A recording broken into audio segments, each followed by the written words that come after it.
In today's video, I'm going to teach you how to use Seeking Alpha peer comparison.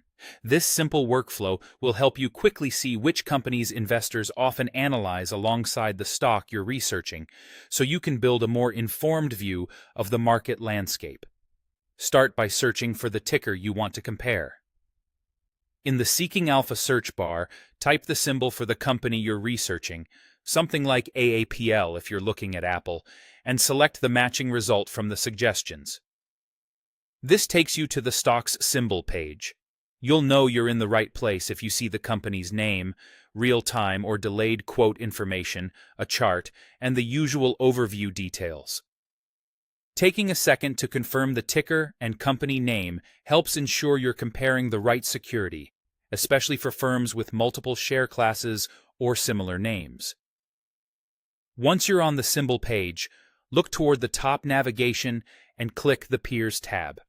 This is where Seeking Alpha groups companies it considers comparable for quick side-by-side thinking. On some layouts, the tab may appear alongside Overview, News, and other sections, so just scan that row until you find Peers and select it.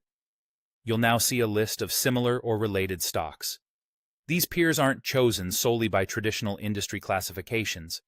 Instead, they're based on two powerful signals from the platform: what users tend to own together in their portfolios, and how often companies are mentioned together in articles. In practice, that means you get a list shaped by real investor behavior and ongoing discussion trends, not just by sector labels. It's a dynamic snapshot of how the market community is grouping these companies at the moment. Use this list as a starting point to think through your comparisons. For example, you might recognize direct competitors that mirror the company's product lines, or adjacent players that share customer bases, supply chains, or business models. Because the peer set is informed by ownership and co-mentions, it can surface less obvious comparables that are still relevant to sentiment and capital flow.